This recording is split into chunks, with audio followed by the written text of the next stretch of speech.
Good morning, dear students. Welcome to our subject, English 9, Quarter 1, Week 5. This is Rafi Aguilar, your teacher. Before we proceed to our formal discussion this morning, don't forget to visit our official website at GAITF.sims.school/LCMS. I repeat, GAITF.sims.school/LCMS.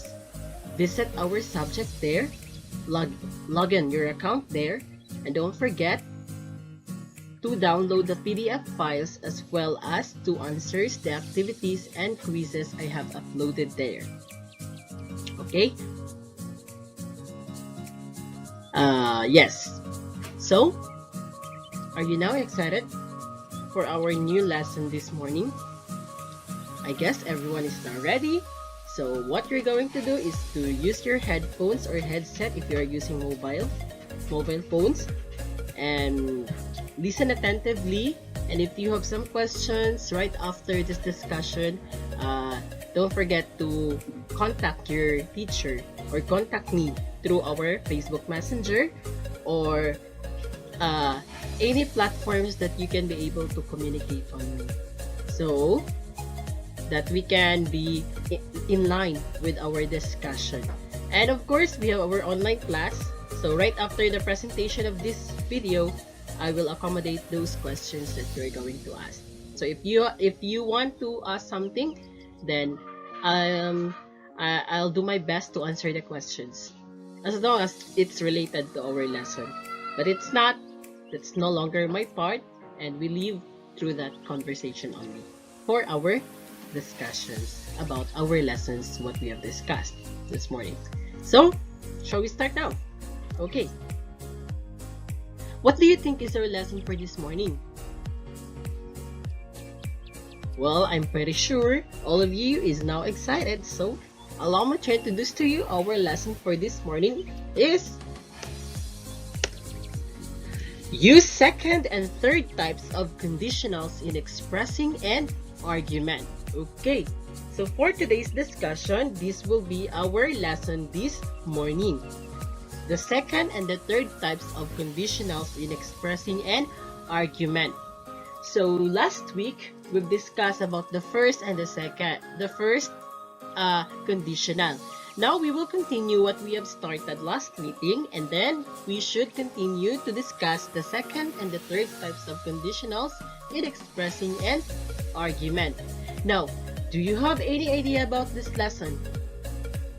Well, I'm sure if you've already received the module, you do have now the idea.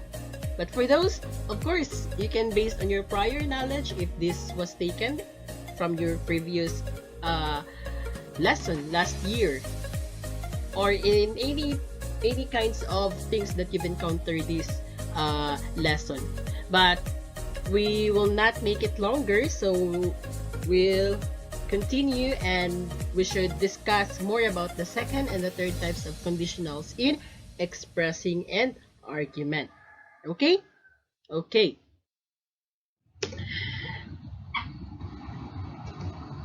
Our learning objectives after going through this module, the learner is expected to A. Distinguish the second and the third types of conditional. So we are going to distinguish. So we're going to define, to know what is the meaning of the second and the third types of conditional. And use correct types of conditionals in expressing an argument. So those are the those are our learning objectives for this morning. So this lesson is a continuation of your week 3 topic on conditionals that explain the first two types, which is the zero and the first conditionals. Okay, so this week's module's topic focuses on the second two types of conditionals. So we have the second conditional and the third type of conditional. Now, what are these all about? Conditionals are described as the results of something that might happen in the present or future, or might have been happened but didn't in the past. they are made using different English verb tenses. Okay, so they are made using different English verb tenses. Furthermore, this lesson helps students improve their communication skills, especially in the accuracy of the use of conditionals in expressing arguments. We use conditional structures to speculate about things that could happen in the future and things that might have been happened in the past. Most conditional sentences in English use the word if and describe a condition and the result if that condition is true. So what is conditionals again? Conditionals are formed by using different verb tenses in the condition part of the sentence and the result part of the sentence depending on the type of conditional being used. So can you still remember the things that we've discussed a few weeks ago about conditionals? So it's conditionals, it is like a scenario, no? There is a scenario, it is a state, no? A state or a situation. Yes, that is conditional. So depending on the type of conditional being used. So from the word if. As a review for zero and first conditionals, zero conditional is used to show or express a general truth or a routine, and first conditional is used to talk about possible future events and their likely results. Here is a table of the different verb forms used in the sentence constructions of conditionals from 0 to 3rd. Okay, let's take a look at this example. Okay, so we have now the types. We have the zero conditional, the first conditional, the second conditional, and the third conditional. So all in all, there are 4 conditionals. So now let's first have the zero conditional. So the zero conditional in the if clause, so it should be in present simple. In the main clause, it should be in present simple. So as you can see, it should always be in the present form of the verb. How about the first conditional? So the first conditional in their if clause, it should be in the present simple. But in the main clause, it should be in the future simple. So that's the difference between the zero conditional and the first conditional. As you can see on the table below, you can identify their differences. Now let's have the second conditional. So for the second conditional, so in the second conditional, the if clause is simple past, while the main clause is would plus the base form of the verb. Now, the fourth one is the third conditional. So the third conditional, the if clause should be in the past perfect tense, and the main clause would plus have plus past participle. So how this happen? Let's see the different examples so that we can identify and understand what is the second and the third conditional, since we've already discussed the zero and the first conditional. Okay, shall we proceed now? We shall. Okay. So table 1, the types of conditionals and their verb forms. So this table shows all verb forms of both the if clauses and the main clauses of 0 to 3rd conditionals. Remember that the if clause states the condition and the main clause states for the result. Remember, the condition is the if clause states the condition and the main clause states the result. Okay. Since zero and first conditionals have already been discussed in the previous week, this module focuses on second and third conditionals. So we are more focusing on the second and the third conditionals. So see table below for the degree of probabilities of the different types of conditional statements. So let's see the table below that for the degree of probabilities of the different types of conditional statements. Let's see. So types of conditionals with their degree of probability. So here is the table. So we have on the first column we have the type, and the second column we have the probability condition with happen. Now let's have first the zero conditional. So the probability condition will happen 100%. So will always happen, meaning it's happening. No, it always happen. First conditional, their probability condition will happen 50 to 90 degrees. 50 to 90 percent, no, will probably happen. So it's not fully happening, no. There are tendencies that it might not be happened. So it's 50 to 90%. Now let's have the second conditional. It's 1% to 40%, meaning can happen but probably won't. So meaning it's hard to be happen, no? Now let's have the third conditional. The probability condition will happen 0%. Impossible, can't happen even in the past. Yes. So you can see the probability condition, no? So from the zero conditional, so 100% it will always happen. For the first conditional, 50 to 90% will probably happen. And the second conditional, 1% to 40% can happen but probably won't. And third conditional is 0%, meaning it's impossible or can't happen even if it's in the past. So understood? Shall we proceed to the next slide? Okay. Second conditionals.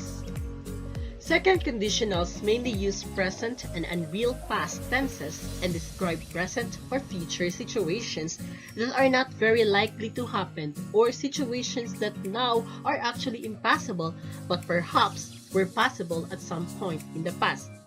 So, as you can see in the table below, on the previous slide, that the second is the probability is 50 to 90%, or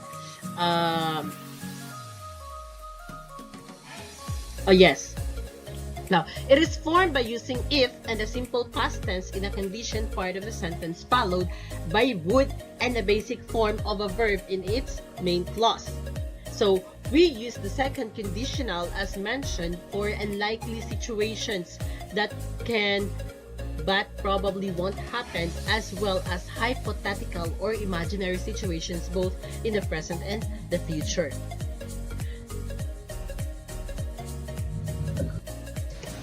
So second conditional examples. Now take a look at these examples. So if I won the lottery, I would buy a big house. So where is the main clause there? So the main clause there is the if I won the lottery. So if is the conditional, and the result is I would buy a big house. So as you can see, there is a possible tendency that he will buy a big house if he wins the lottery. So that's an example of conditional, no? The second conditional. If I met my favorite Korean actor Park Soo-joon, I would say hello to him. But that's impossible. But I know it's possible, but there are lots of things to consider in order to meet the Korean actor Park Soo-joon. Right? Okay, so now let's have this example another. She would travel to South Korea and meet her oppas if she were rich. What about if she is poor, so she cannot even meet the Korean oppas? Okay, now let's have the last example. She would pass the exam if she ever study. Yes, that's true. If you will study, you will pass the exam. But if you will not study, therefore you cannot pass the exam. Did you get me? Did you get the point?